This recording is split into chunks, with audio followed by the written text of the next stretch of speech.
Bienvenue à la grande édition de la télévision rwandaise. Tout de suite, voici les grands titres. Le gouvernement du Rwanda souhaite que s'accélère la mise en pratique du protocole régissant le marché commun de la communauté des États d'Afrique de l'Est pour que la population des pays membres puisse en bénéficier. À la fin du congrès des aires protégées d'Afrique, les participants à ce congrès ont rendu visite au site mémorial du génocide situé à Kigali pour bien comprendre l'histoire du Rwanda, particulièrement l'histoire du génocide commis contre les Tutsis au Rwanda en 1994. Bienvenue au grand rendez-vous d'actualité de la télévision rwandaise. Nous commençons avec le gouvernement du Rwanda qui souhaite que s'accélère la mise en pratique du protocole régissant le marché commun de la communauté des États d'Afrique de l'Est pour que la population des pays membres puisse en bénéficier. Jean Damascène Manéchine. Cette indication a été faite par le Premier ministre du Rwanda, le Dr Edouard Ngirente, qui représentait le président de la République Paul Kagame au 22e sommet des chefs d'État et de gouvernement de la communauté est-africaine au siège de l'organisation à Arusha, en Tanzanie. C'est au cours de ce sommet que la présidence tournante a été attribuée au président burundais Evariste Ndayishimiye, qui remplace le Kenyan Uhuru Kenyatta. Le Premier ministre Edouard Ngirente a fait remarquer qu'il est impératif d'accélérer la mise en pratique des accords relatifs au marché commun au moment où l'organisation s'élargit de plus en plus. I would like to commend His Excellency President Uhuru Kenyatta, the outgoing summit. Je loue les efforts du président sortant de la communauté Uhuru Kenyatta pour sa bonne gouvernance. Je formule mes vœux de bonheur et de prospérité au nouveau président Evariste Ndayishimiye. Je voudrais saisir aussi cette occasion pour souhaiter la bienvenue à la République démocratique du Congo. Les ragissements de notre communauté est d'un grand intérêt pour nous tous. Je voudrais marteler combien il est urgent de mettre en pratique les accords relatifs au marché commun de la communauté des États d'Afrique de l'Est avec le concours de nos partenaires en tenant compte des décisions arrêtées et des défis observés. Market protocol by all partners, including the decisions and the directive on the challenges that have been identified. Le président du Kenya, Uhuru Kenyatta, a pour sa part indiqué que toutes les parties doivent redoubler d'efforts afin de réaliser les projets que l'organisation s'est assignés. The aspirations and expectations of our citizens on the regional integration agenda remain Les attentes de notre population sont toujours énormes vis-à-vis de notre intégration. Ils souhaitent que notre union permette de trouver une issue à leurs problèmes au quotidien. Nos populations comptent sur nous pour jouir de la réalisation des projets de transformation de notre région, alors que notre organisation se situe à un niveau satisfaisant dans l'intégration. Nos peuples ont soif de jouir des droits et des libertés de l'Union régionale. Ainsi, il va sans dire que tout le monde devrait faire tout son possible pour que les objectifs de la création de la communauté soient atteints. À la création de cette organisation il y a 20 ans, 4 piliers ont été fixés, à savoir l'union douanière, le marché commun, l'union monétaire et le fédéralisme. monetary union and ultimately our dream of a political federation. Le président Kenya a également loué la détermination de la Somalie à adhérer à la communauté des États d'Afrique de l'Est, laquelle s'est affichée à nouveau avec la participation au sommet du président somalien Hassan Sheikh Mohamud, qui a pris part à ce sommet comme observateur. Place maintenant à l'environnement pour parler de la clôture à Kigali ce samedi du congrès des aires protégées d'Afrique qui se déroulait au Rwanda depuis le début de cette semaine. À cette occasion, la ministre rwandaise de l'Environnement, honorable Jeanne d'Arc Mujawamariya, a indiqué que ce congrès aura permis au Rwanda, au continent africain, l'échange d'expériences afin de protéger au mieux le continent et la planète en général. La ministre de l'Environnement a également fait savoir que le Rwanda va profiter énormément de ce congrès dans ses efforts de sauvegarder le plus possible son environnement. La tenue de ce congrès sur le sol rwandais est un succès, non seulement pour le Rwanda, mais pour l'Afrique en général. On a partagé avec nos frères et sœurs ce qu'on a pu faire au Rwanda et on a appris des autres ce qu'ils ont fait dans leur pays pour qu'on puisse vraiment protéger notre biodiversité, pour qu'on puisse avoir une synergie pour nos aires protégées. Et nous pensons vraiment que ce congrès nous a même apporté des amis de l'environnement, des amis de la conservation et de la biodiversité. C'est le moment d'agir. On va des discours et des discussions aux actions. Donc, c'est le moment vraiment d'agir pour la biodiversité. C'est le moment d'encore réfléchir que nous avons une Afrique. On n'a pas une deuxième Afrique. On n'a qu'une seule Afrique. On n'a qu'une seule planète qu'on doit protéger et pour que l'être humain puisse vivre en harmonie avec la biodiversité, avec la nature. Donc, c'est un congrès qui nous a apporté beaucoup et qui a ouvert les yeux à nos frères et sœurs qu'on peut faire mieux que le Rwanda. Ce que le Rwanda a déjà fait, nos frères et sœurs peuvent faire mieux et on va suivre et on va copier les uns des autres parce que l'Afrique nous appartient. Dans le même ordre d'idées, les participants au Congrès des aires protégées d'Afrique ont rendu visite au site mémorial du génocide situé à Kigali pour bien comprendre l'histoire du Rwanda, particulièrement l'histoire du génocide commis contre les Tutsis au Rwanda en 1994. Ils expriment leurs émotions par rapport d'un côté au génocide perpétré contre les Tutsis au Rwanda et d'un autre côté à la reconstruction du pays qui est appréciable. Je viens de visiter le mémorial du génocide à Kigali et je suis extrêmement émue. Émue par bien sûr les événements, émue par toute cette souffrance. Et puis à côté de ça, je suis très impressionnée aussi par le pardon, cette justice réparatrice qui a été mise en place.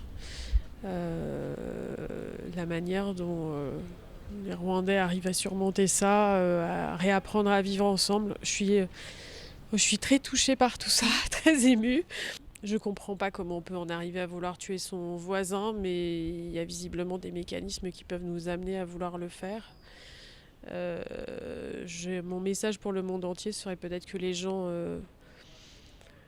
pensent avec leur cœur quand ils pensent à leurs voisins plutôt que de laisser des messages leur faire croire que leur voisin est leur ennemi. En tout cas, pour moi, c'est un grand, un grand succès que le peuple rwandais a. Ça, c'est une chose qui est difficile à faire, difficile à réaliser. Vous savez, les guerres civiles en Afrique, les réconciliations, c'est toujours difficile, mais ce qu'a le Rwanda, pour moi, c'est un modèle. C'est un modèle vraiment de paix. Ça, c'est quelque chose qui est très important. Les membres du Parti démocratique centriste au Rwanda, connu comme PDC, participent à une formation qui vise à relever les défis imposés par les conflits au sein de la famille.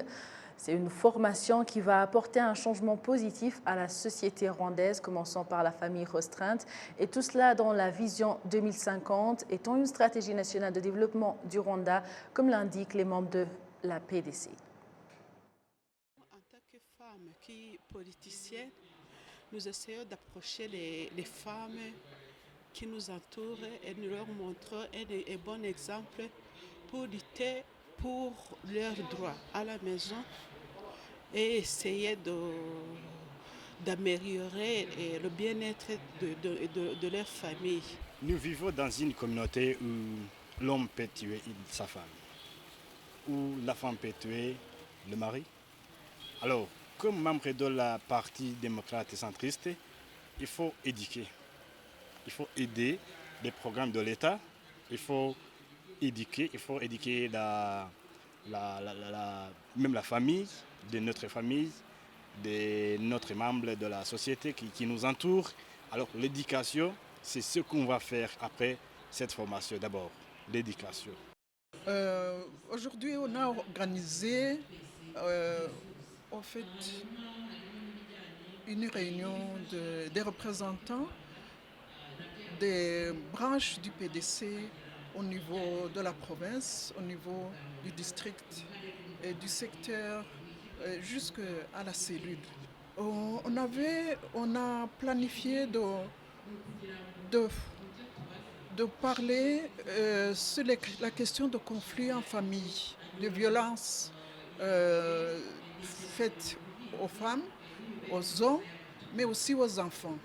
Parce que, comme il vient d'être démontré, les victimes ne sont pas seulement les femmes, mais aussi les hommes, même s'ils n'osent pas dénoncer les violences dont ils sont victimes, mais aussi avec les chiffres qui nous ont été soumis, on voit que c'est un phénomène qui grandit. Le message qui nous a été donné, qui est basé sur les chiffres, qui montre que l'objectif d'une famille soudée, unie, qui doit être un pilier de notre vision 2050, ne doit pas être bloqué par les violences. Parlons maintenant de l'économie basée sur la technologie. Le ministère de l'administration locale, conjointement avec le ministère des Nouvelles Technologies et Innovations et d'autres organes du secteur financier tels que la Banque nationale du Rwanda, ont procédé ce vendredi en district de Huye, en province du sud du Rwanda, au lancement d'une campagne de sensibilisation sur le paiement à l'aide de la technologie dénommée Twagye Cashless Campaign. Kassim Youssouf. Cette campagne a normalement débuté le 27 mai cette année en district de Gasabo, dans la ville de Kigali, en invitant les citoyens à payer leurs courses à l'aide de la technologie, car elle est un moyen de paiement sûr, comme l'indique le ministère des Nouvelles Technologies et de l'Innovation. Son ministère indique que les activités de paiement à l'aide de la technologie constituent la grande partie du volume d'argent payé au Rwanda, et ce système de paiement évolue au fil des années. Le rapport 2020-2021 de la Banque nationale du Rwanda révèle en effet que la valeur des transactions commerciales en 2021 était de 152 milliards par rapport à 64 milliards en 2020. L'effectif des utilisateurs permanents de téléphone dont le paiement a augmenté de 25%, passant de 4 915 320 personnes en juin 2020 à 6 129 624 en juin 2021, alors que les cartes de paiement à puce électronique ont augmenté de 29%, passant de 111 422 cartes en juin 2020 à 1 442 250 à juin 2021. La Banque nationale du Rwanda indique que l'augmentation de ces chiffres est consécutive à l'élimination des obstacles en rapport avec le paiement à l'aide de la technologie, comme la réduction des frais de paiement lors du paiement à l'aide de la technologie, surtout pour des produits en détail, le transfert d'argent par téléphone et le retrait par le compte bancaire qui se fait gratuitement, le perfectionnement de la collaboration entre les institutions prestataires des services de paiement, l'amélioration des services de transfert d'argent par téléphone et l'augmentation des moyens d'accès aux infrastructures de paiement.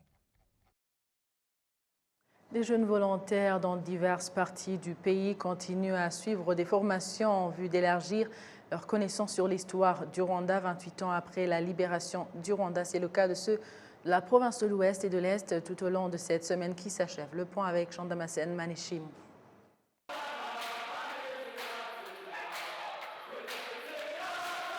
Des jeunes volontaires en provenance de la province de l'Est ont clôturé vendredi à Rwamagana, au centre de formation de la police, une formation sur le renforcement des capacités afin de pouvoir jouer un rôle dans différents programmes du pays visant la transformation du bien-être des citoyens. Ceux qui ont participé à cette formation indiquent qu'ils vont se servir des connaissances acquises pour leur bien et pour le bien de la communauté, en lui enseignant des éléments qui permettent de promouvoir le bien-être social, le patriotisme, la préservation de la sûreté du pays, la promotion de l'unité au sein des Rwandais, et tout cela pour construire le Rwanda souhaité. S'adressant à ces jeunes, le ministre de la Sécurité intérieure, Alfred Gassana, est revenu sur le discours du président de la République, Paul Kagame, lorsqu'il avait visité le district de Rulindo le 28 février 2014, et où il avait dit que le développement du Rwanda ne peut pas être durable sans la quiétude et la sécurité, et qu'il n'y a personne qui va nous l'offrir en tant qu'aide, mais que cela ne concerne que nous-mêmes, et que c'est nous-mêmes qui devons édifier l'avenir qui nous convient. Le thème de cette formation était le rôle des jeunes dans l'édification du Rwanda que nous souhaitons. Était présent en cérémonie de clôture le ministre de la Sécurité intérieure Fred Gassana, le gouverneur de la province de l'Ouest François Habitegeko, les représentants des services de l'ordre et d'autres personnalités. Cette formation avait été organisée par la province de l'Ouest en collaboration avec le ministère de l'administration locale et la police nationale du Rwanda et avait rassemblé 278 jeunes volontaires, dont 71 femmes et 207 hommes.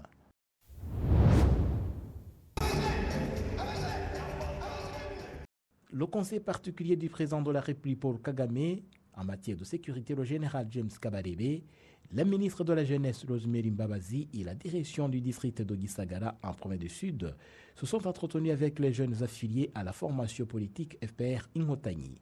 Dans son intervention, le général James Kabarebe est revenu sur l'histoire qui a caractérisé les jeunes de FPR Inhotanyi, notamment la détermination, le patriotisme, l'abnégation et la bravoure qu'ils ont manifesté lorsqu'ils ont pris la grande décision de libérer le Rwanda vers les années 90. Il a expliqué que c'était une action grandiose pour ces jeunes encore petits, mais pas irresponsables, action suite à laquelle certains d'entre eux ont perdu la vie.